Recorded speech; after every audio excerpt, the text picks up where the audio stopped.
Morning.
Yeah, they know.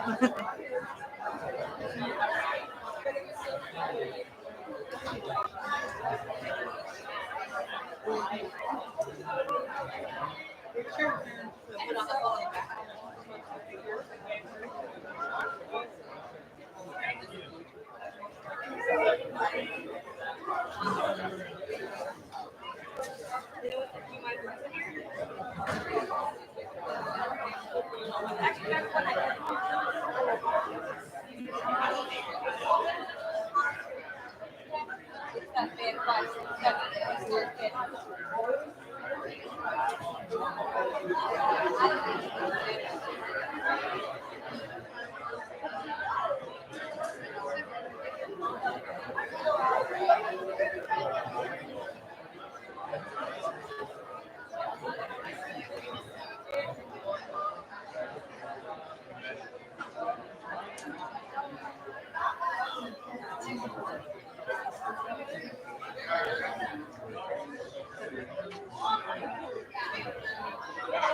Same as yesterday. That's Keep them away 20 from those snacks unless Okay. they're seniors. Okay. Thank you.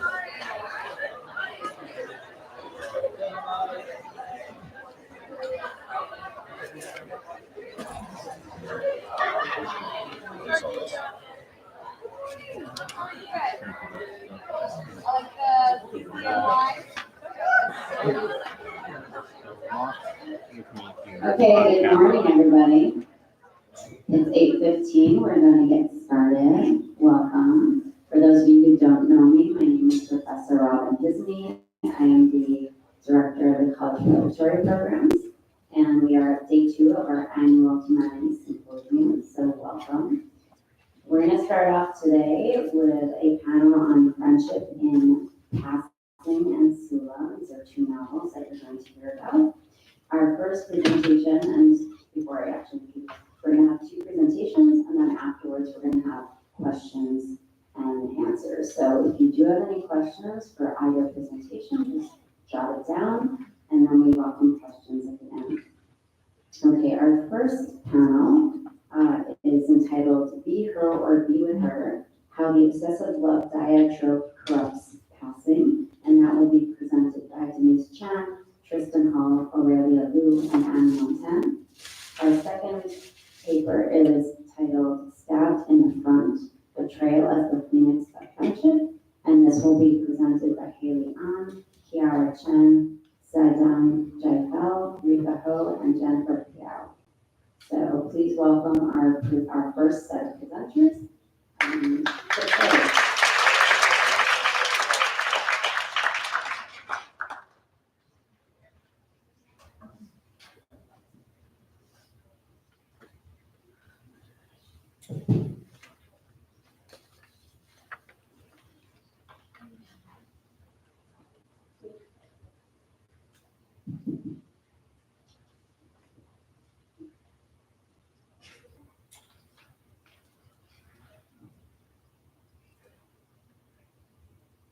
Obsession, love, murder. Good morning. My name is Tristan Hall. My name is Anna Wanja. I'm Denise Chen. And I'm Aurelia Liu. And today we will be discussing our topic of Be With Her or Be With Her, How the Obsessive Love Diatrope Corrupts Passing, the novel. Before we begin, we're going to do a quick poll. Raise your hand if you've ever watched the movie Saltburn. All right, now raise your hand if you've ever watched the movie Black Swan.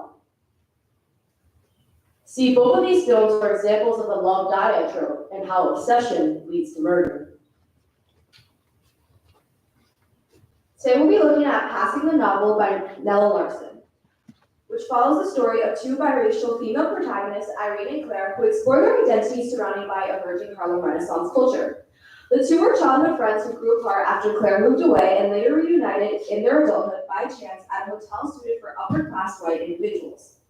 At this point in the story, Claire has chosen to racially pass as white but wants to reconnect with her heritage, whereas Irene is married to a successful Black doctor and is heavily integrated into the Harlem elites community. Though Claire tries to smoothly transition back into Irene's life, Irene disdains Claire's choice to assimilate with white society. When Claire is introduced to Irene's husband, Brian, Irene notices their relationship growing seemingly closer and she suspects that they might be having an affair. At the same time, Irene's feelings of jealousy, attraction, and resentment towards Claire continue to grow. The novel ends with Claire ambiguously falling out of a window, leaving readers wondering if her death is intentional or accidental. As Claire and Irene's relationship grows more intense, it shifts from simple conflict to something deeper, marked by fixation, jealousy, and emotional tension. Larson uses this complexity to introduce the obsessive love diatrope, which frames same-sex attraction as dangerous and unstable. Ultimately, this dynamic corrupts the possibility of a healthy platonic relationship and distorts the narrative itself. A key term that we'll be using multiple times in our presentation is the love diatrope. This trope originates through the obsessive love triad, commonly known as the obsessive love triangle, and it's present in literary works predating authors such as William Shakespeare and Alexander Dumas. It features a complex relationship, usually between 3 parties, filled with themes of jealousy, possessiveness, obsession, and then eventual hatred. The line between love and hatred becomes a blur, and our presentation has manipulated this trope to fit our literary text and only focusing on this relationship between 2 characters, hence the dyad instead of the triad. Racial passing is a term used to describe when a white individual passes or transitions to present himself as a black individual and vice versa. To begin, we'll be talking about passing in Harlem. The Harlem Renaissance was a pivotal moment in history, the literature, music, and culture that originated during its time in Harlem. However, this one-sided narrative of the sunny side in Harlem disregards the economic hardships and constraints that African Americans, especially Black women, experienced. Black women during this time had to rely on their husband's income or work low-wage jobs with the intersection of struggle between race and gender. Thus brings us to the practice of passing. Many people who are mixed with both Black and white decided to use this tool for survival, which is why our two main characters, Claire and Irene, begin their friendship, but is also a driving factor of their conflict. Claire and Irene utilize this practice as a tool for survival to flourish within their environment, but while Claire sees this as a step stool to get her desired life, Irene sees this as breaking her allegiance to her own race. The characters disagreeing with this and how they navigate topics such as race and social status drives a wedge between what should be a foundation for friendship. Furthermore, the strong desire between Claire and Irene was amplified through the spaces they traveled through. Claire and Irene first reunite at the Draining Hotel, a space for upper white individuals. As Irene is reintroduced to her former childhood best friend, she describes her as an attractive-looking woman with a wide mouth like a scarlet flower. By noticing not only her physical features in this quote, but also her appearance and fashion, Claire is introduced as a figure who is superior to Irene, brewing lust. More than a catalyst for sexual tension, this hotel also signifies how Claire is fully assimilated into her white counterpart, whereas Irene is only passing for her own immediate and temporary benefit. However, this is more than just a space where these two individuals' separation in society is reinforced, but also serves as a metaphor for passing itself. Throughout the novel, as the relationship grows closer, Claire slowly invades Irene's personal space, building a sort of resentment and jealousy against Claire. This is seen in the Freelance apartment in Harlem, a more culturally diverse and lively space where both Claire and Irene feel safe, thus explaining how the dynamics between the characters are contingent on the space they live in. For Claire and Irene, the more personal the space that was invaded meant Irene became increasingly more obsessed and her identity thus shattered. These added tensions between the two women only further corrupted their relationship as they didn't always see eye to eye on things, especially motherhood and their role as parents. In a secondary source by Veronica Cordmani, she writes, represented in many works of Harlem Renaissance literature, reproduction is often seen as a physical threat to the sanctity of the pastor, passing being one of the many novels she references. Claire's husband John is a white supremacist who regularly makes racist comments towards Black people and is unaware of Claire's secret identity. Thus, childbirth poses a threat to her, potentially exposing her true identity if the baby is born Black, which caused an unwavering sense of race anxiety for Claire. I'm afraid. I nearly died of terror the whole 9 months before Marjorie was born for fear that she might be dark. Thank goodness she turned out all right, but I'll never risk it again. Never. The strain is simply too hellish. Now, because of this fear of race and being outed, Claire views motherhood as an obstruction to her personal life and self-sufficiency rather than something enjoyable. Now, if we look at how Irene sees motherhood, it's completely different. She prides herself on her identity as a mother. As seen in these quotes, she takes being a mother seriously and strongly believes in keeping her children happy and safe. As an affluent member of the Harlem elites, Irene finds stability and security within her family life. She values the closer-knit relationships she shares between her children and husband.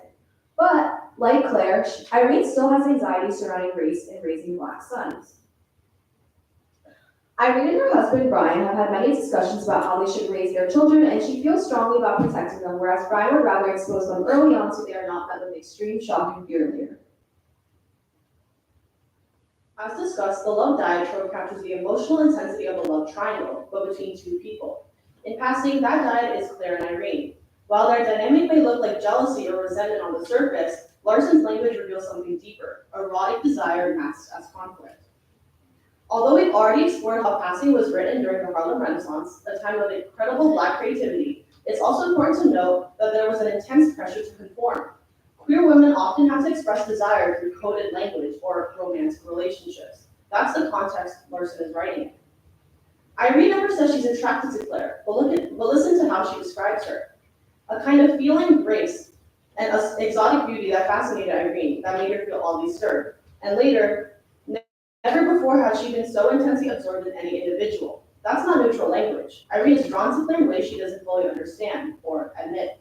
Irene's obsession with Claire threatens her carefully controlled life, built on image, marriage, and social standing, while Claire's boldness and disregard for boundaries disrupts it all. The diet shifts when Brian, Irene's husband, enters the picture, not as a love interest, but as a threat. He draws Claire away and forces Irene to confront desires she's trying to repress. Irene begins to unravel, obsessing over Claire, doubting her own perceptions, until that breakdown reaches its climax in the final scene, when Claire falls or is pushed from the window.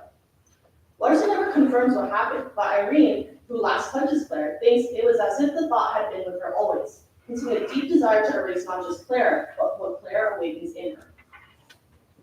You may be wondering how our analysis of the obsessive love diatrope applies to modern forms of media. It is seen in critically acclaimed films such as Black Swan and Sulphur.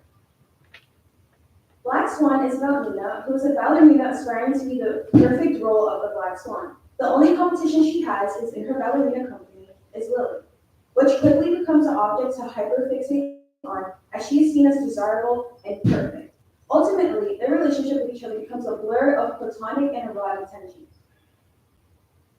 Was it good? Oh my god. Oh my god, you did. You fantasized about me. Shut up. Was it good? This was following the scene where Lily and Nina ultimately have this imaginary vision of them having an erotic relationship, which is ultimately not true in reality. Then, in the film Sulphur, it uses a similar plot twist that of the character yearning to be in close proximity with their object of desire, but between two male characters this time, Oliver and Felix. Sulphur is about a film about Oliver, a boy with a muddled past, and Felix, who is a boy from an old money family. As they spend the summer on Felix's estate. This clip features a drunken confession from Oliver expressing his true feelings about Felix.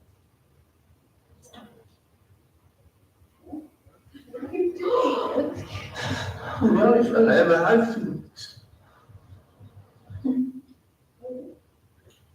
Okay, anyway. Within all forms of media, this love diatrope corrupts the narrative, erasing the intention and possibility of a true friendship between these characters and who they yearn to be with, or be. In Black Swan, Nina craves to mirror the perfection she sees in Lily, while in passing, Irene yearns to mirror the desirability and ease at which Claire lives her life. While in Sulphur, despite changing the gender of the characters, Oliver portrays a confusing obsession with love as he truly desires the power he sees Felix synonymous with. Despite the varying reasons for the line drawn between love and obsession with Blair, they all end in the same tragic fate: murder. The love diatrope proves to be toxic and ultimately cannot exist in the same plot as friendship. Thus, we conclude that Nella Larson weaves a complex narrative of identity, desire, and repression, revealing how societal pressures surrounding race, gender, and sexuality can distort personal relationships. Through our analysis of the love diatrope, we explored how Irene and Claire's connection is shaped not only by friendship or rivalry, but by an obsessive, ambiguous intimacy that challenges the boundaries between love and hate, and desire and resentment. As Irene grapples with Claire's present and what it represents, their entanglement becomes a mirror for the fractured identities both women navigate. Ultimately, passing in the love diatrope asks us to consider how the need to belong, whether racially, socially, or emotionally, can corrupt even our most intimate bonds. Thank you, and this film is done.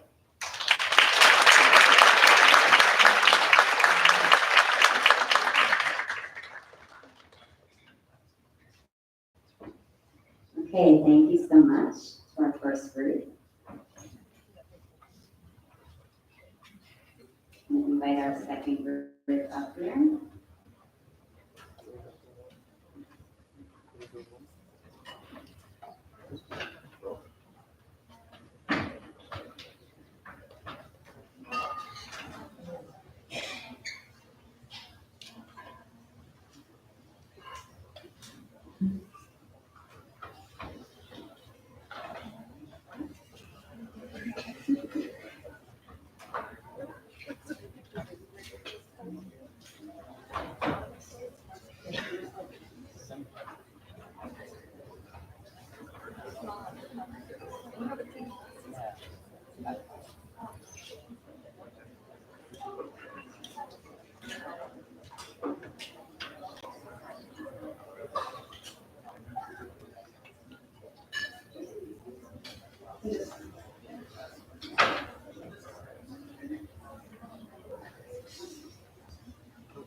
Good morning. Welcome to Stabbed in the Front, Betrayal as the Phoenix of Friendship. I'm Haley. I'm Rika. I'm Zayden. I'm Jennifer. And I'm Kiara. So can I see a show of hands in the audience? How many people have ever been betrayed or stabbed in the back? Yeah, me too. Not fun, is it? Now, what if we told you that betrayal is not only a characteristic of all lifelong and deep friendships, but is actually necessary and beneficial for a friendship to grow and prosper? Our main text is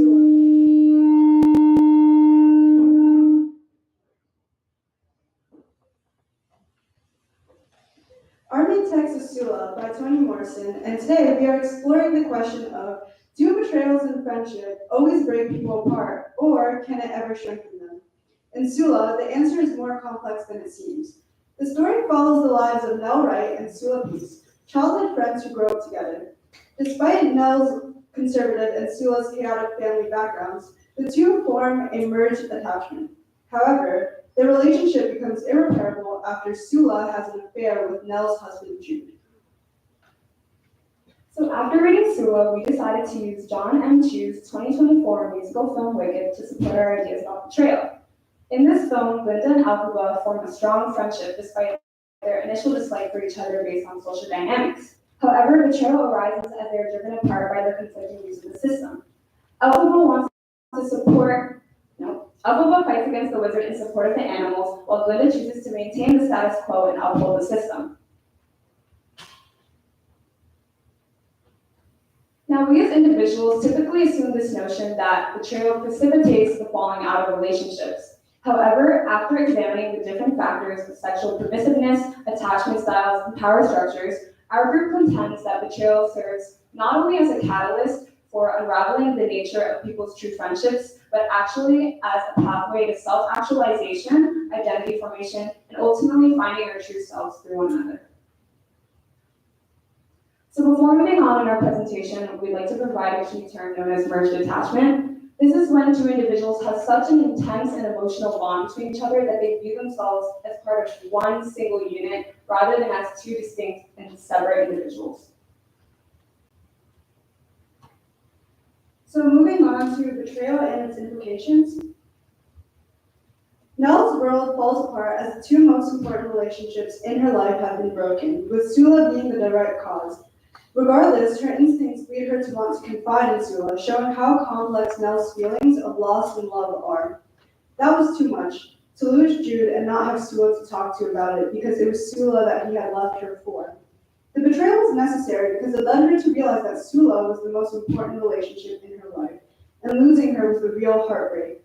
This reinforces the idea that betrayal can be beneficial in relationships because it tests them and forces the people within them to truly evaluate how valuable their relationships are. Nell finally understands the depth of her emotional connection to Sula, which was deeper than her romantic relationship with Jude. In order to investigate why the betrayal between Sula and Nell occurs and why it affects their friendship and self-identity the way it does, we must examine the foundation of their friendship at its root, through their relationships with their mothers. According to psychologist Donald Winnicott's theory of a good enough mother, children need caregivers who provide sufficient emotional support in order to develop secure attachments. When this fails, as with both Nell and Sula's mothers, children develop insecure attachment patterns that affect all future relationships. Nell's mother, Helene, desperate to escape her own past, raises Nell with rigid expectations and conditional love. This creates in Nell an anxious attachment style. She craves approval, fears abandonment, and is hypervigilant about her relationships. Meanwhile, Sula is raised by Hannah Peace, a woman who often had casual sex with the husbands of other women under their roof, preferring to live a life of indulgence rather than paying mind to Sula. This leads Sula to develop an avoidant attachment style, which is characterized by emotional detachment and hyperindependence. The girls form a merged attachment with each other as a response to what's missing in the relationships with their mothers. Because Nell's mom, Helene, denies Nell the freedom to be her own person, she doesn't realize that's what she is until she consciously has this realization. I'm not the daughter me. For the first time, she realizes that she's able to exist outside of her mother's shadow, yet lacks the courage to claim this freedom. Nell then becomes drawn to Sula's freedom and self-expression, but only chooses to live vicariously through her friend instead of pursuing such herself out of fear of being socially outcasted as a Black woman who is not submissive and deferential to men. She effectively bars herself from becoming her true self by never taking the risk to embrace it. Sula betrays Nell by having sex with her husband, not because she wanted to hurt her, but because she grew up watching her mother casually being physically intimate with other men, while simultaneously feeling emotionally distant from her, leading her to become desensitized to both relational boundaries and sex at an early age. Ultimately, in trying to escape their mother's influence through their friendship with each other, both women end up becoming like them.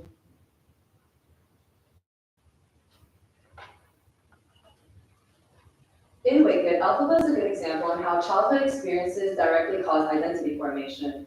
Elphaba grows up being viewed differently due to her green skin, leading to feelings of isolation and rejection.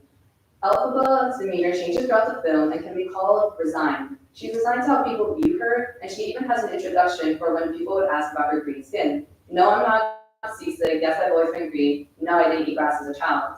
Elphaba, sorry. Elphaba knows that she'll never have a chance at anything she wants. Not acceptance, not friendship, and not love. She's resigned herself to accept what little she has, which is her sister. And in the next slide, we'll be watching a short clip. Don't be offended by my frank analysis. Think of me as personality dialysis. Now that I've chosen to become a power sister and advisor, there's nobody wiser, not when it comes to popular. I know about popular, and with innocence for me to be who you be, instead of caring who you were. Well, art, there's nothing that can stop you from becoming popular. Yeah, In here, Elphaba for the first time sees the first true head-on view of her reflection without any shadows, ripples, or perspective to distort it. Elphaba can see herself without her personal biases or society's judgment wearing her down, and is with Glinda being by her side, telling her that she's beautiful. Glinda's makeover is an emotional scene for Elphaba as it opens her up to the reality that she can be pretty, feminine, and expressive, and that she can break free from the oppressive shadow her family has always hidden her in. So another key factor in relationship dynamics is power structures. We propose that the challenging of power dynamics is necessary to grow past the limitations of our friendship and achieve self-actualization, which is when two people achieve their fullest potential. In Sula and Nell's friendship is first tested in a confrontation with a group of Irish boys, where the girls are clearly at a disadvantage due to race, age, and gender dynamics. Sula cuts off the tip of her finger to scare away the boys and protect Nell, attempting to overcome her social disadvantage through displaying physical power. However, despite Sula's intentions, Nell's reaction goes, the shifting dirt was the only way Nell knew that they were moving away. She was looking at Sula's face, which seemed miles and miles away. Nell's attitude here can be attributed to her perception of her status, causing her to make herself smaller to fit societal expectations. When Sula breaks this mold and stands up for Nell, she breaks the solidarity that Nell expects, and an emotional distance is created between the two. It is only through this betrayal that the two are finally able to fully commit to their separate identities. Sula to her sexual liberation and disregard for social norms, and Nell to becoming the model mother to her children. This dynamic is also evident in Wicked. However, unlike in Sula, the main power dynamic occurs within Elphaba and Glinda's friendship. Glinda, born to wealth and beauty, holds social power, while Elphaba, who has been ostracized from a young age due to her green skin, holds less social power. Both Elphaba and Glinda grow after their betrayal of each other, mirroring the separation and growth of Nell and Sula. Like Sula, Elphaba chooses a path of solitude and individuality, distancing herself from the expectations of her community and following her desires, even when it leads to social alienation. In contrast, Glinda's pursuit of acceptance and power through her public image parallels Nell, as she becomes a respected member of her community by conforming to societal norms and distancing herself from her former friend's rebelliousness. Both pairs show that while friendship can be deeply tied to one's identity, the dissolution of a relationship is often necessary to overcome ingrained power structures and allow individuals to assert power on their own terms. When the phoenix senses the end of its life approaching, it builds a nest and sets itself on fire, burning completely to ashes. In choosing to burn, the phoenix is reborn, rising anew from that flaming state created. Across these narratives emerges a difficult but vital truth about human connection. Like the phoenix that must burn to be reborn, authentic identity often requires the destruction of comfortable but limiting attachments. This potential for renewal reveals the ultimate benefit of betrayal, not the pain it causes, but the possibility it creates for transcending the limitations of our friendships and discovering who we might become when forced to stand alone. Thank you.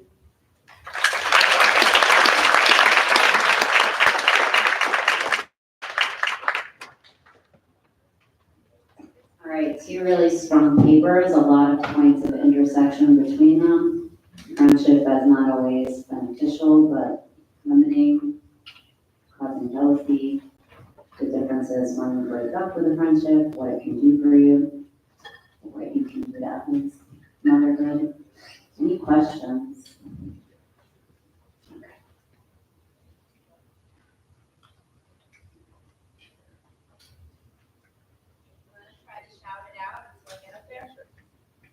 So you said that, this is for the second group, you said that betrayal is beneficial for friendship, but do you think it's necessary? I think that betrayal is only necessary for unstable friendships because if you're in a stable friendship, there's already like healthy communication and like you understand each other. But with, for example, with Sula and Mel, they have these insecure attachment styles that form from their upbringings, and it led them to look into one another and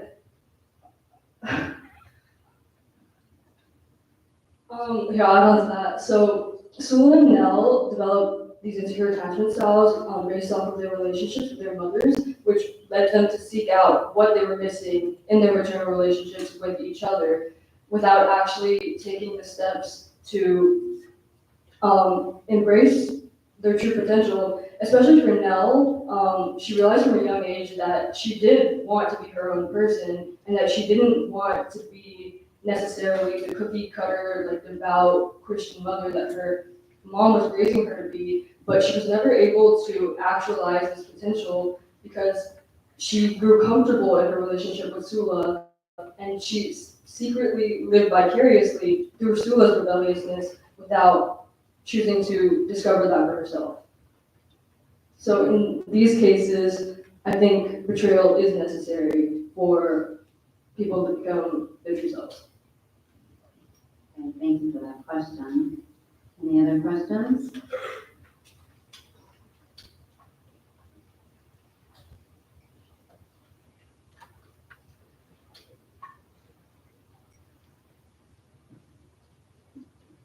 So you're saying because of like the betrayal allowed them to break up their codependency, that's why it was a good thing for them?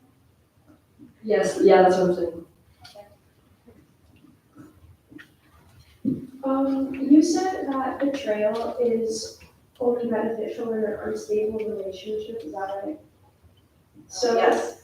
can't you just, disregarding this example of Sula, if you were originally already in an unstable relationship and you find out you were betrayed or anything along those lines, and you're saying that betrayal in an unstable relationship helps you, like what you said helps you become like your true self because it like fixes the relationship, something like that. Can't you just say that?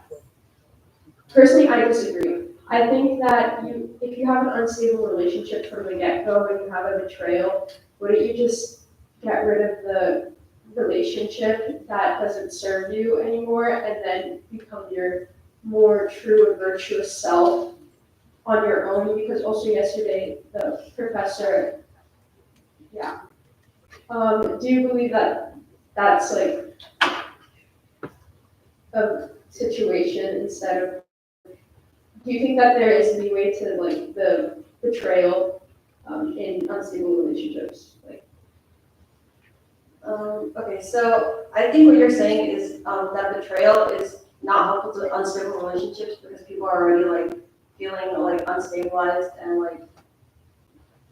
and they're like not feeling comfortable with themselves. But in these cases, although betrayal might feel bad in the beginning, as Nell feels after she is betrayed by Sula, she feels a lot of distress. After that, she's able to explore her own identity. So regardless of the feelings that you might have in the moment, a betrayal or like just a separation of a friendship is often necessary to overcome the unhealthy like limitations that people place on themselves in order to please the other person in a relationship.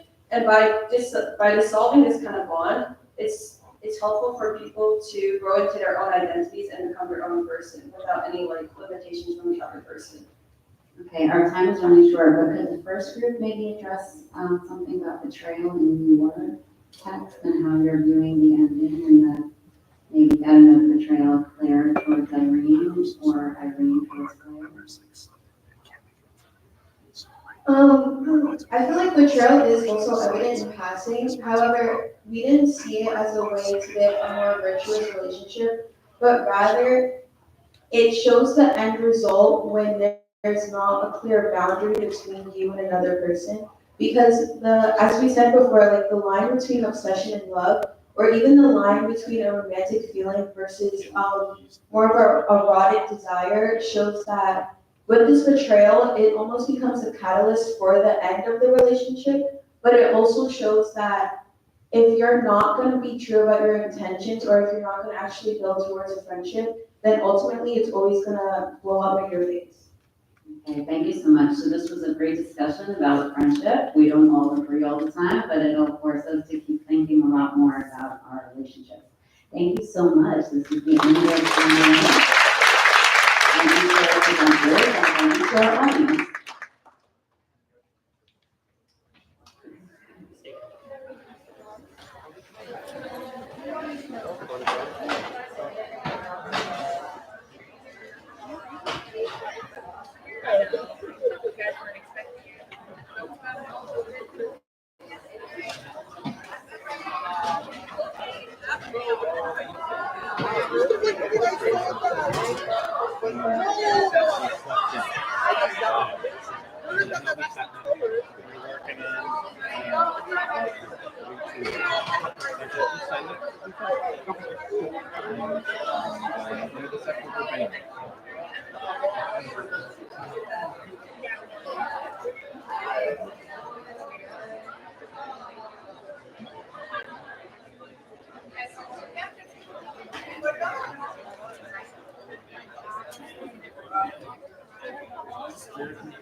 Okay, if any of the presenters from the next week are here, please come on to the front of the room.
Like originally it was like 40 seconds, but I think like it was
I was like, I knew it was so awkward. On the song, it's like,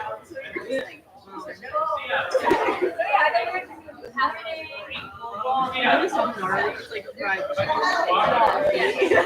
Tesla. It literally somebody in the hallway. I said that I know. Oh my god.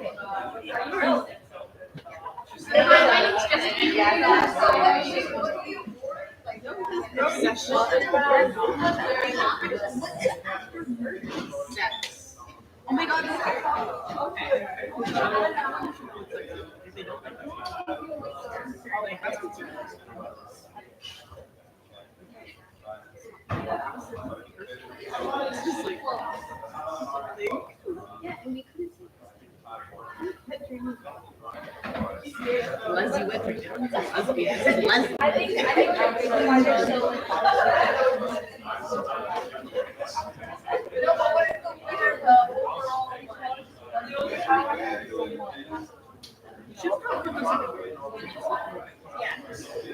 okay, wait, let me tell you this. People don't know about the second like, so to them the presentation was good. You guys just fixated on that. You guys get upset, but it was good no matter what. Let me just, did you let the second keep good or did you just skip it? I let it play it. But did he say like the only part I've ever had? That's the part we put it to.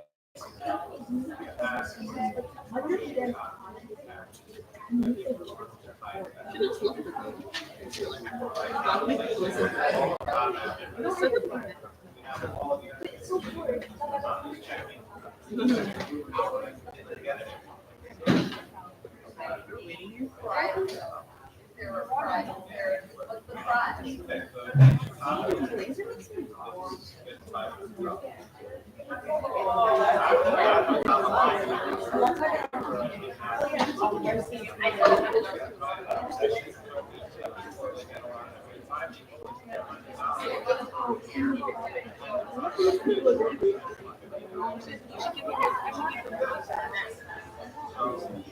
I had greener. Yeah, I had greener.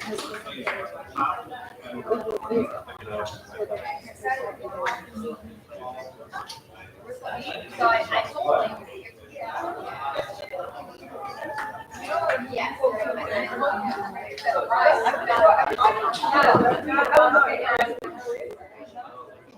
You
cannot answer crazy questions. Judy, why are you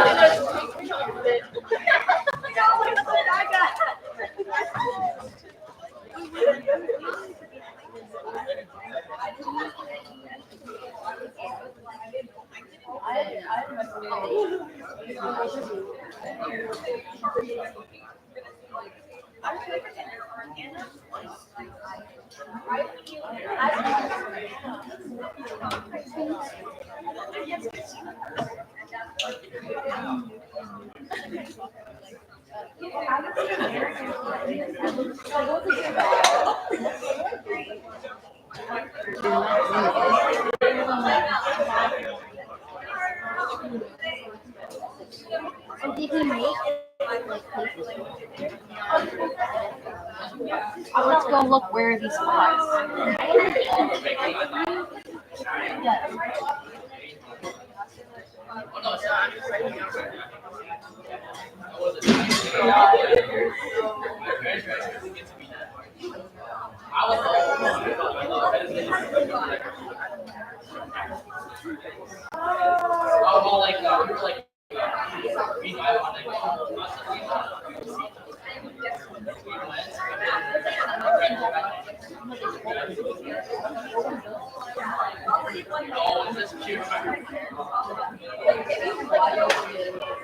She does do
I saw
there more people coming? Should they all?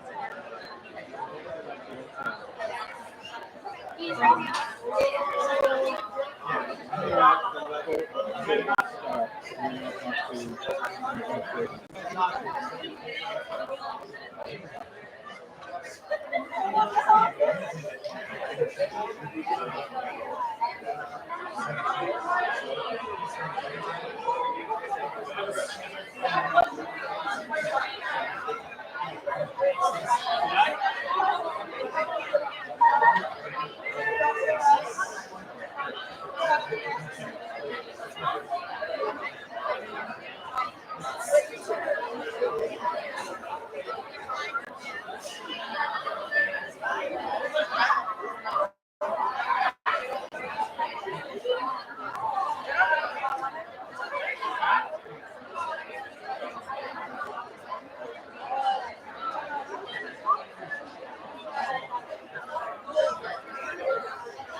They already had their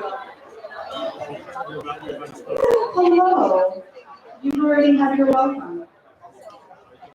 Welcome to panel number 2 of our annual Humanities Symposium. Thank you so much for being here. Thank you for giving your undivided attention to the wonderful presentations that you're about to hear.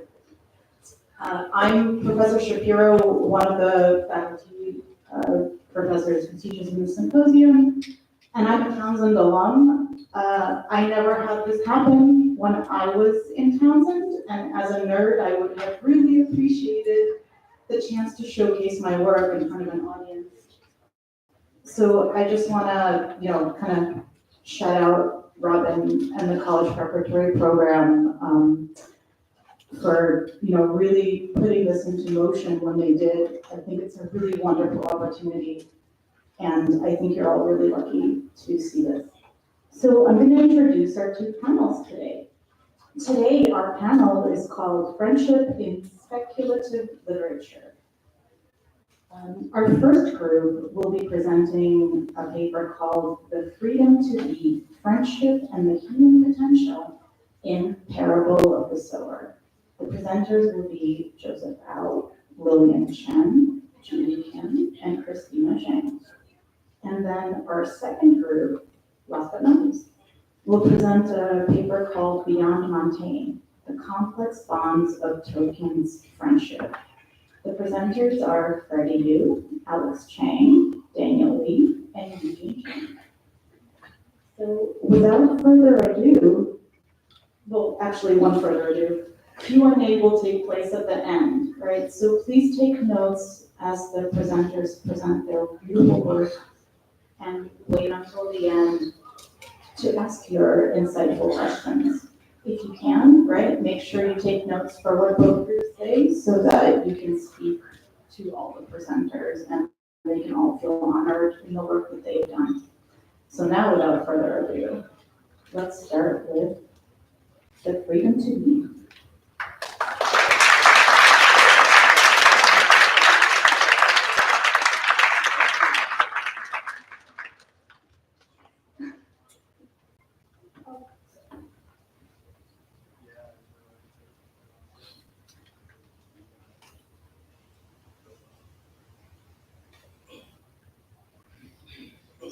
Good morning.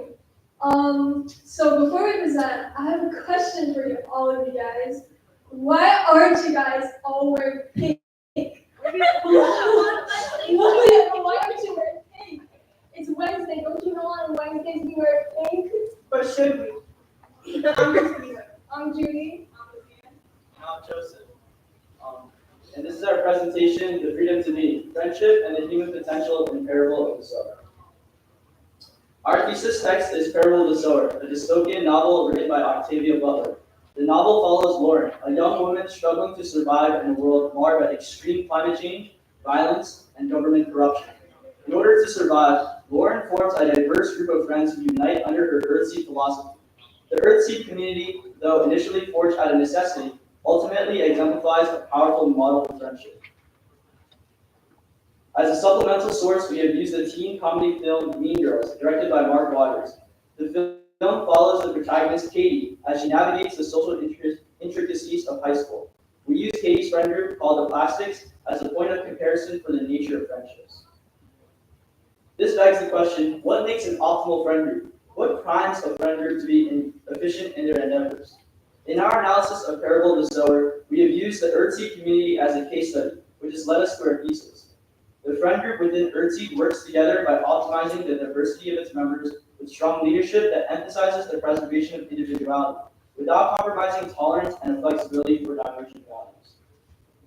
Through the lens of Lauren's leadership and development as a friend, Butler presents a vision of a larger society that values both personal agency and collective harmony, both which are so vital to the human condition. Adding on to this train of thought, we use Maslow's hierarchy of needs, a theory proposed by renowned American psychologist Abraham Maslow, as a lens by which we examine the purpose of friendships. Maslow's hierarchy asserts that there are groups of human needs, some which need to be fulfilled before others can be met. At its core, we determine that optimal friendships allow one to fulfill the highest level of need, self-actualization, which is the process an individual undergoes to reach their highest potential. In defining the optimal friend group, we have subdivided into three main criteria: diversity, leadership, and flexibility of standards. So first, onto diversity. Or more specifically, the diversity of thought. As students, I'm sure we've all witnessed the scope of individual creativity within our own group projects. From pretty slideshows to nuanced ideas, working in a group exposes us to diverse perspectives and skills that come together to create a high-quality finished product. By the same token, the Earthseed group in Parable of the Sower also benefits from diversity, as they rely on each other's skills to survive. This includes medics, fighters, leaders, who all have varying plans and ideas. When different perspectives and ideas collide, Earthseed members then also challenge themselves to reflect, adapt, and evolve their own worldview. This allows for them to develop empathy as they grow to understand each other's outlook on life. We see this development of empathy in how they treat each other. Instead of acting in selfishness, they make sure to help each other, such as keeping a rotating night watch while their friends sleep. Quote, let's pass your watch and my gun around, 3 hours per watcher, end quote. To summarize, diversity accomplishes two functions. Number one, it brings together varied skills in its members. And second, it supports the personal and social development of its members. Altogether, this allows for Earthseed to exist in a collectivist culture where members prioritize their group's well-being over their own self-interest. This not only enables the group's survival, but also allows them to find security in the beginnings of their community. And this fulfills the bottom two needs of Maslow's hierarchy. Therefore, Earthseed, in maintaining diversity, embarks on their path up Maslow's hierarchy and towards their self-actualization. So, building off Judy's point, let's explore how effective leadership maximizes the benefits of diversity. A crucial factor is the concept of ethical control, the scientific term for the ability to regulate one's impulses in the face of other individuals. So, what makes a good leader? We define a good leader as one that encompasses objectivity, effective communication, and ethical control with their individuality, and to fulfill the level of love and belonging on the Maslow's hierarchy. Rather than leading with control, Lauren invites others to join in during discussions and reflects on the future plans. The leadership nurtures belonging and esteem by respecting everyone's beliefs and encouraging their voices. Thus, the group is united in mutual respect, not fear of success. Lauren and a few others in the group have hyper-empathy, which allows them to voluntarily feel the pain of others. Knowing that others are vulnerable to their pain, she holds in reflective emotions. Using ethical control, Lauren is able to establish emotional safety within the group, which is a crucial foundation for any thriving community. On the other hand, Regina George, the leader of the plastics, leads her group through dominance and hierarchy. She shames Gretchen, controls the collective image of the group, and fosters an environment of fear around her. As a result, her lack of ethical control deteriorates the group's sense of love and belonging. Eventually, the pressure to conform to under Regina's rules and the desire to feed their individuality ultimately leads the friend group to break up. Lauren's leadership reminds us that communities thrive when individuals feel free and safe to express themselves. It can be achieved through ethical control, where she creates space for emotional safety and understanding. In contrast, rigid leadership and a lack of ethical control prevents growth and creates ingenuine relationships that are bound to fall apart. With proper leadership guided by ethical control, true friendship can flourish, fostering a sense of love and belonging, which is one of the most crucial components to reach self-actualization. Now, let's look at Lauren's leadership from a perspective of flexibility and standards. Firstly, we define standards as a combination of expectation an individual develops for their friends to adhere to, and the belief and ideals that character themselves uphold. And the flexibility of these standards is the act of the leader shifting their values to encompass other members' values. In almost every friendship in your life, you will have some kind of expectation for your friends. It may be something small, like sending you funny Instagram reels that they see, or expecting them to stick lead into Chromebooks because you think it's funny. However, as your friendship grows, it is natural to form higher and higher expectations. Although this may sound bad, friends with high expectations tend to form more stable friendships than those with low expectations, because they are more likely to communicate those high expectations directly or indirectly to their friends. This communication allows the friends to more likely meet the expectations. This is evident in Harry's altercation with Lauren, where both had high expectations of each other. However, Lauren was able to communicate and respect Harry's concerns, shifting her value to better suit him. In these panels specifically, Lauren's willingness to expose herself by showing Harry the contents of her journal exemplifies the compromise defined in the flexibility of standards. In stark contrast, some people have high expectations for their friends but are unyielding about the amount of effort they are willing to put into the friendship. This can be seen in the Mean Girls movie, where Gina's high expectations transforms into unrealistic expectations, defined by irrational standards that cannot be feasibly met by relationship partners. Such expectations include her rules of, on Wednesdays, we wear pink, or you can only wear jeans or track pants on Fridays. As Regina herself can no longer uphold her arbitrary rules, she ultimately gets evicted from the plastics. A key difference between Lauren and Regina is that Lauren understands the self-fulfilling prophecy, that in order for Harry or any other friend to live up to her expectations, she must first attempt to live up to theirs. This capacity for flexible friendship satisfies esteemed needs, as Lauren advances up Maslow's hierarchy to reach a point where she both earns their respect and makes them feel valued and respected. So we explored friendships in Parable of the Sower, and we have determined that the strongest friendships protect individuality through diversity, open-minded leadership, and willingness to compromise. But so what? Friendship itself and the optimal community of Earthseed not only serves as a gold standard for the types of friendships we should seek in our own lives, but it exists as a microcosm of the larger human society.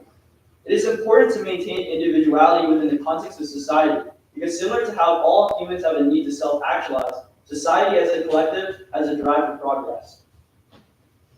And while progress has traditionally been understood as a sum of technological and scientific breakthroughs, the community of Urtzi redefines this norm. Through the course of the novel, Lauren and her group of friends never invented anything or built magnificent architecture. They weren't able to save thousands of people, and they certainly weren't able to solve climate change with the power of friendship. But maybe that isn't what societal progress is all about.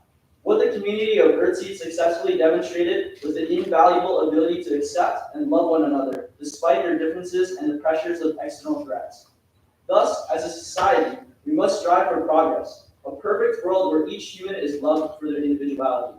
This is self-actualization on a societal level. If we fail to protect the uniqueness of each human being, we may one day find ourselves in a truly dystopian world, a world of societies devoid of humanity and of love. So we're excited, and that closes out our presentation. Thank you guys so much.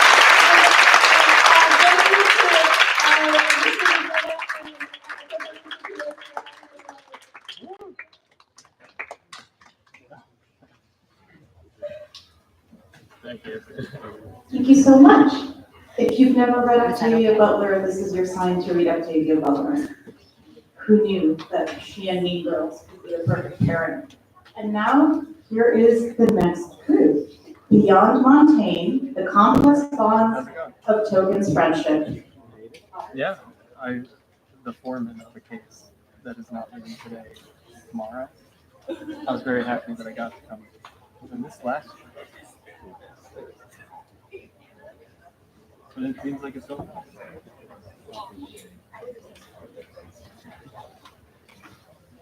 Hi guys. So our paper explores how the Fellowship of the Ring defies the ideas of true friendship as defined by French philosopher Montaigne. We are inspired by Professor Antonio Donato's lecture, Montaigne's Unique Account of Friendship, presented at Fountain Hills High School in partnership with Queens College. I'm Eugene. I'm Freddie. And I'm David. Before we start, I'd like you all to raise your hands if you're sitting next to someone you consider a friend.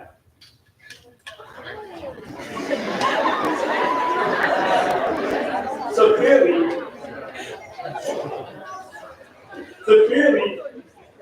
each of you have your own definition of what it means to be a friend. And so did Montaigne, who believed that true friendship had three main criteria. The first line about concurrence and fortune implies that true friends must become friends naturally. Their friendship cannot be willed or engineered. The second quote about services states that true friendships cannot have power dynamics. They must be deprived of such duties. And last, the last line emphasizes the necessity of being completely honest with each other. The idea that you should trust and know your friend better than even yourself. In other words, true friendship cannot be based on utility or obligations. It must be based purely on mutual respect and affection. All right, now let's dive into the inherent contradictions between Montaigne's and Tolkien's respective definitions of friendship.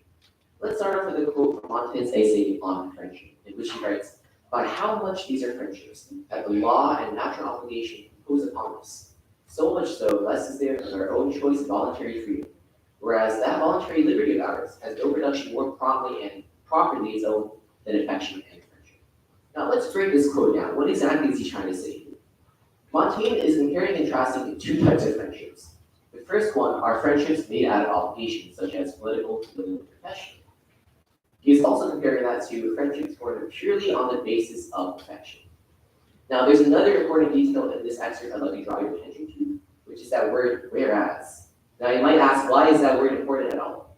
Well, whereas is a conjunction often used to signify mutual exclusivity. I've got the definition on here, you don't know what that means, but the point is, mutual exclusivity means that if you have two objects, right, and you satisfy the conditions for one but not the other, that is mutual exclusivity.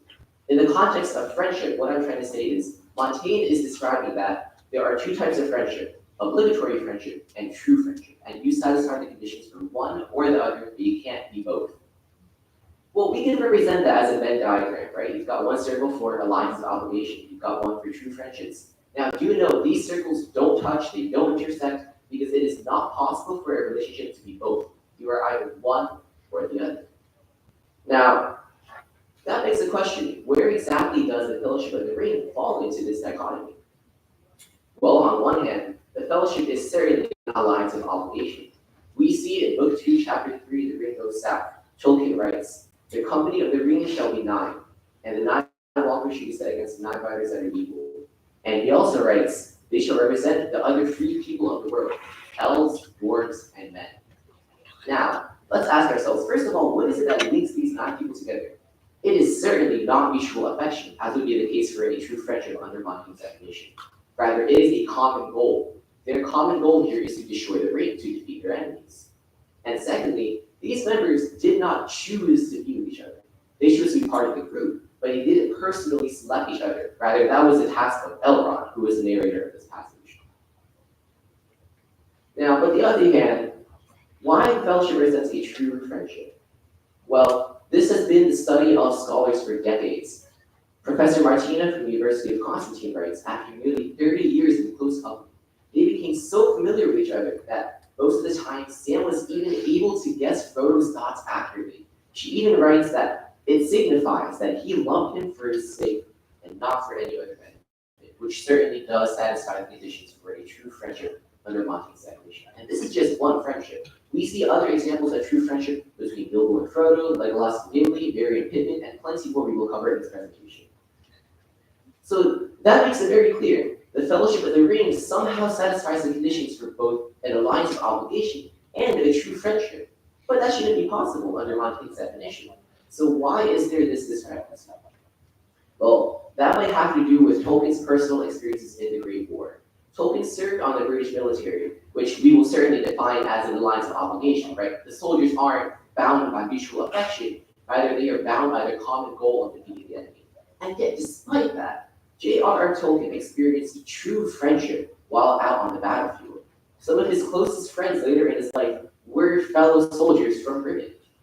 Now that begs the question, how exactly is that possible? That is the study of the rest of our presentation.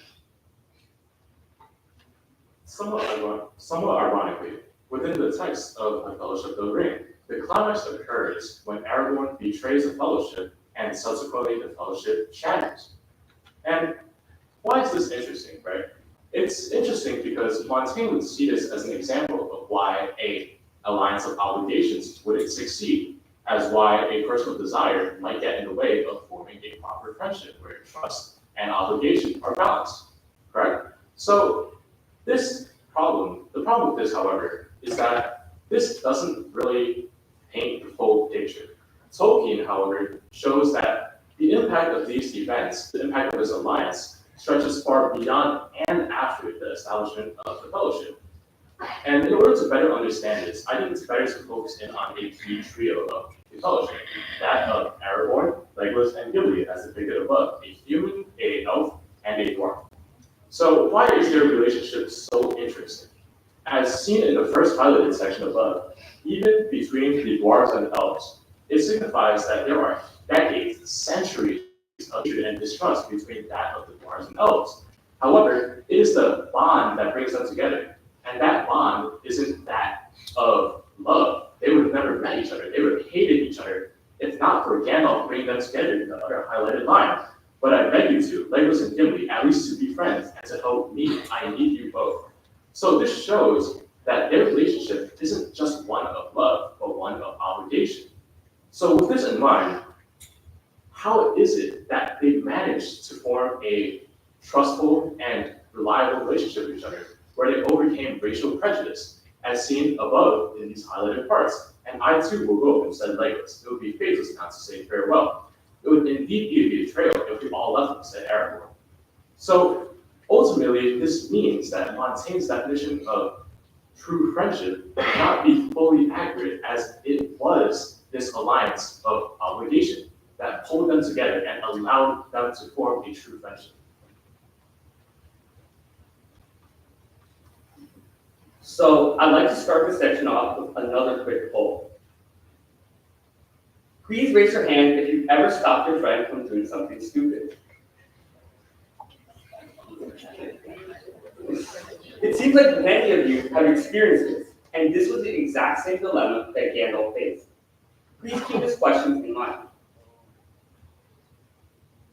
Prior to the Fellowship of the Ring, Gandalf was really close friends with Bilbo. But at Bilbo's birthday party, Gandalf realized that there was something wrong. Bilbo was acting differently, much strange because of the ring's influence. And he decides to confront him in this scene. Many scholars believe that his actions in the scene were manipulative, as he threatens Bilbo, who clearly insists on keeping the ring. Here, in this scholarly article, they state that Gandalf exercised almost all strategic tools to manipulate his old friend. However, we believe that Gandalf acts like this out of concern for his friend. Considering little was known about the dangers of the ring early on in the story, it is reasonable that Gandalf was intimidating his friend who wasn't in the right state of mind. Another scholar also brings up the point that Gandalf, being a powerful wizard, has the power to force Bilbo into giving up the ring. But he allows him to make his own decisions. Wrapping back to the question in the beginning, were Gandalf's actions justified? Was he crossing the line or just being a true friend? Although Gandalf's actions seem heroic, Montaigne would argue that this isn't a true friendship, as Gandalf wasn't exactly open to Bilbo's desires. Yet, it's evident that Gandalf's intentions were rooted deep in concern, and shows that he's a true friend. He wasn't overstepping, but rather trying to help, something that Montaigne didn't fully consider. Montaigne also believed that true friendships could have power dynamics. In the case of Gandalf and Frodo, Gandalf is obviously Frodo's mentor and on the surface. However, it is clear throughout the story that Gandalf truly cares about Frodo.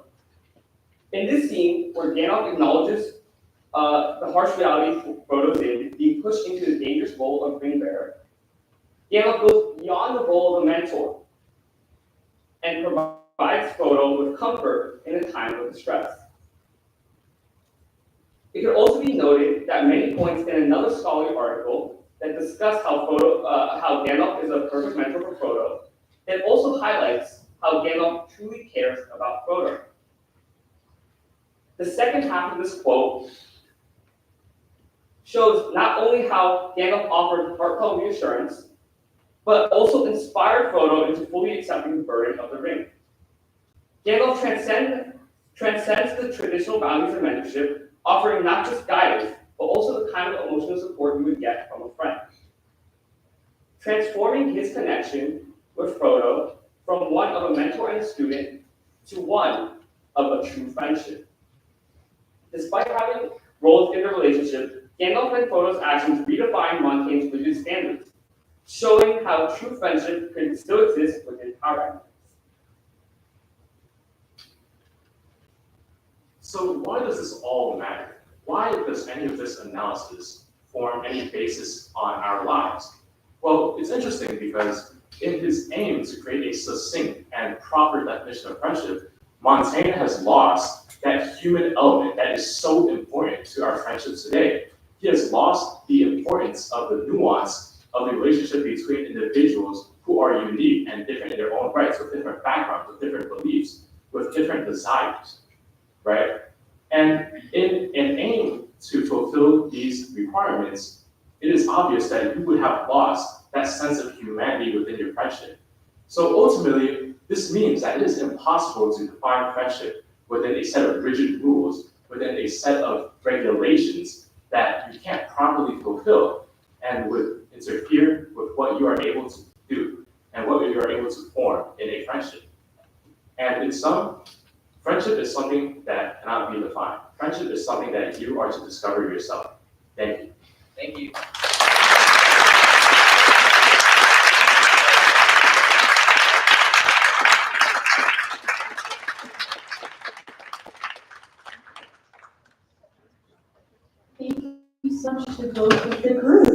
You did amazing work, and I cannot wait to hear the discussion. So you will get a mic, and now we will take questions from the audience. And so I just want to remind you, right, that you could totally compliment, right? You should compliment these groups, but like ask them questions. Don't so much just give your opinion and ask more questions.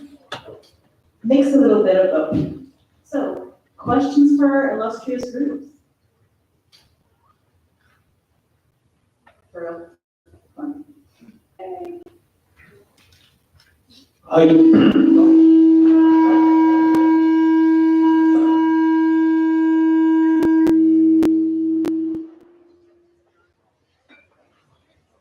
For group two, when you were discussing about, I think his name is Bilbo and Gandalf, the friendship between them, you said that Gandalf was able, he had the power to take the ring by force. But I was asking because like I'm quite unfamiliar with the movie itself or the book series.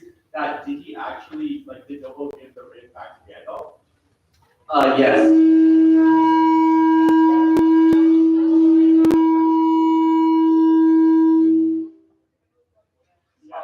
So just to follow up with that, if he didn't give the ring, would Gandalf have taken would he have sacrificed Bilbo in what you said was he had the power to force the ring out of his possession? So would that show true friendship if he was willing to sacrifice his friend? If he had forced Bilbo to give up the ring, then it wouldn't be exactly the friendship. Like I wouldn't force you to give me something like we were friends, right? So because he did it out of his own decision, it was still a friendship.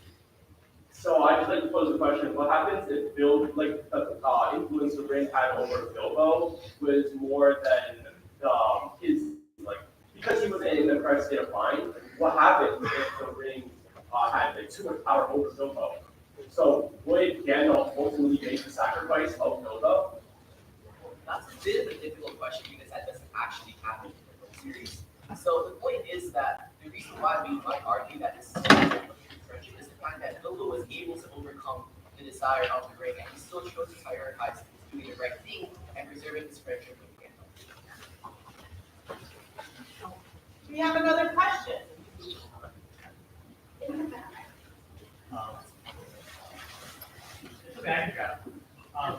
So since most friendships are based out of a necessity or a goal of some sort, how would you argue that true friendships form?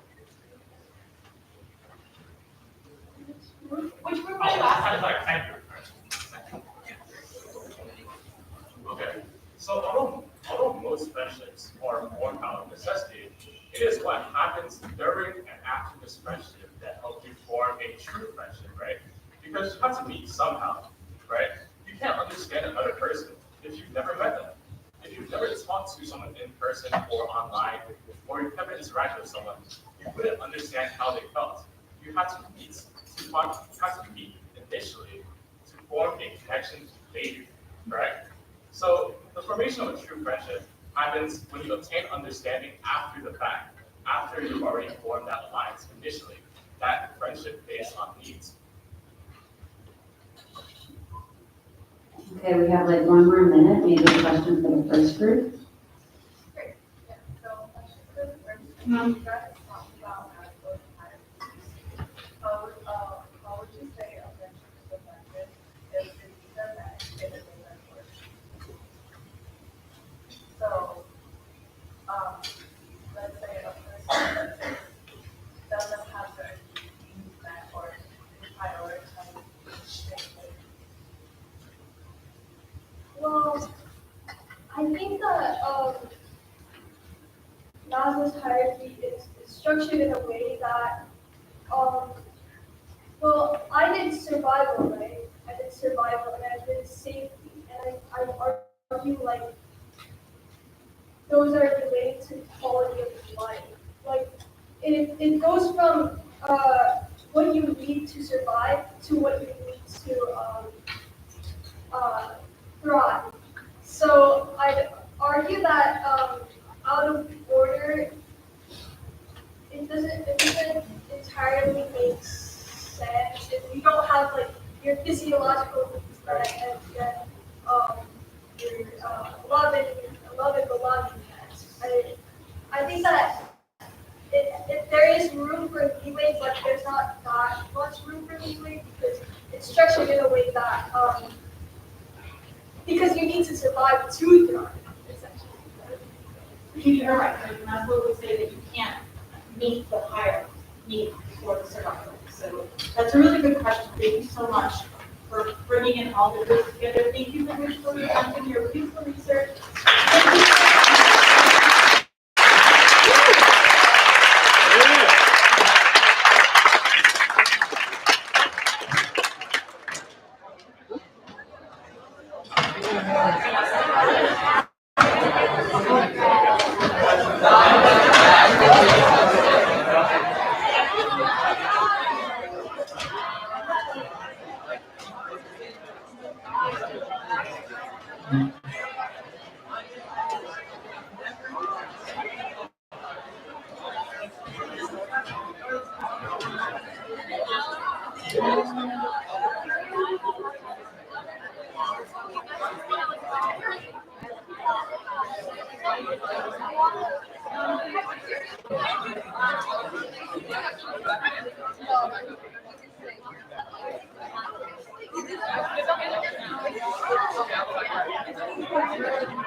Oh my God, that's not.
Oh, wait, I see up the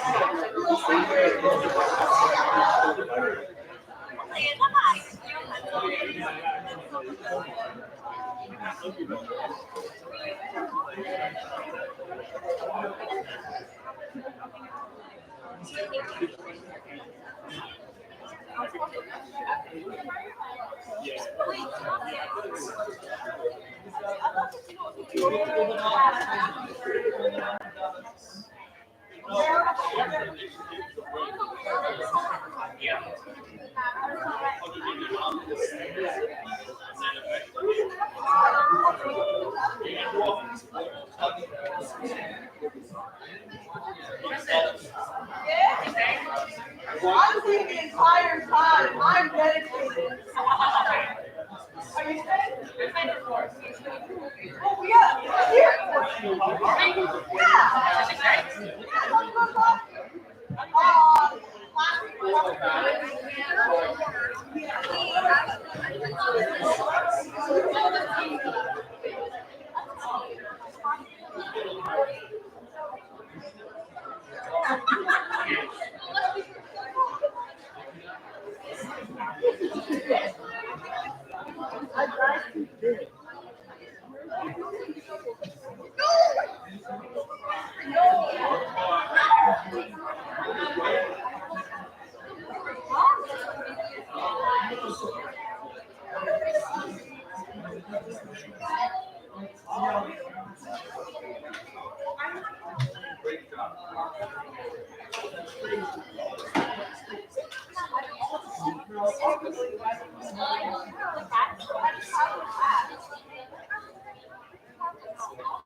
You wore your hat?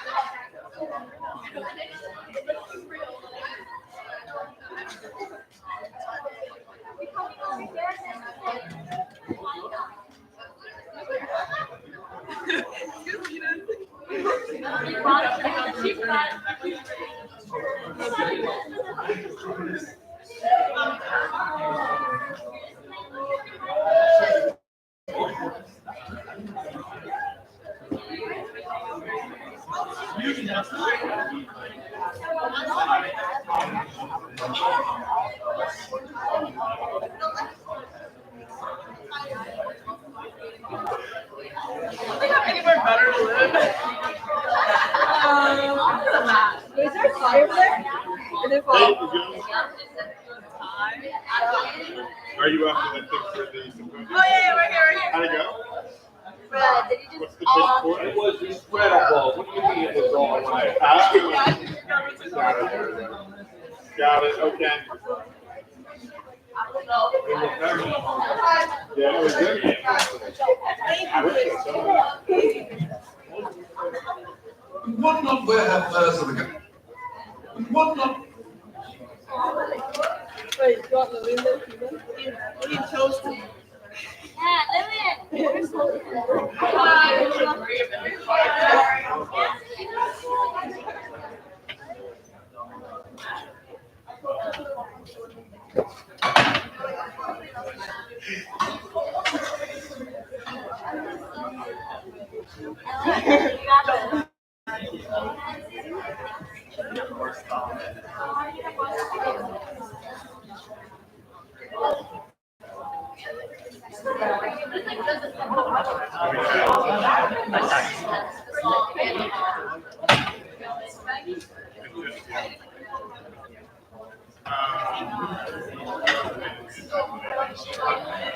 Why else are there?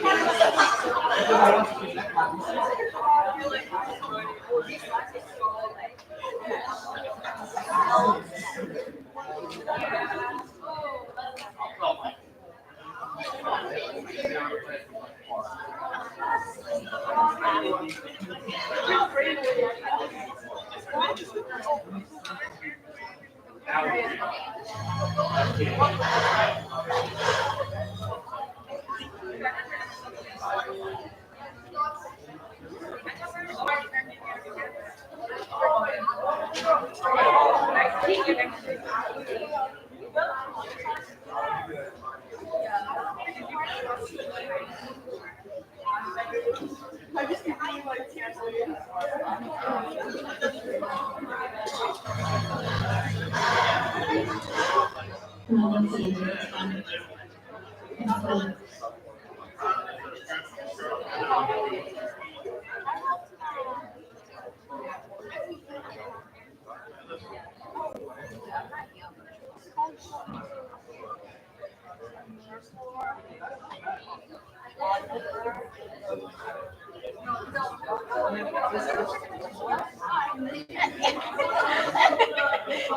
Testing. Did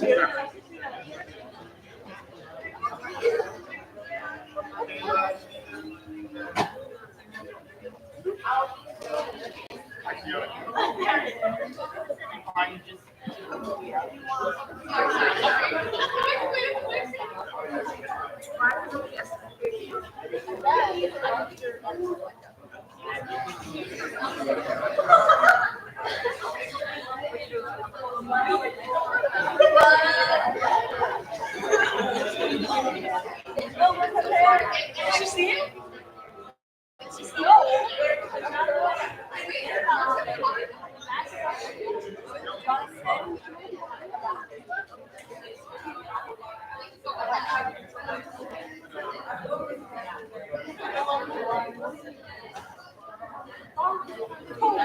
Do you want to sit in the back? No, but that's like I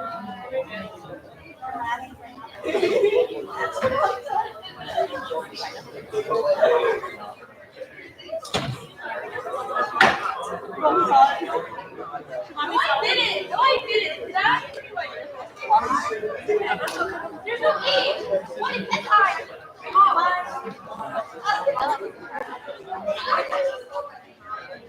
didn't!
Oh, yeah.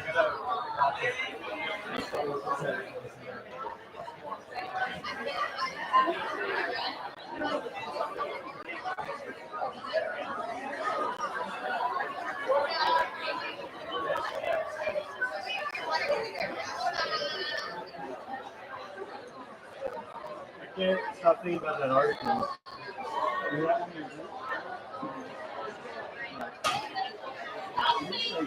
There's something very interesting about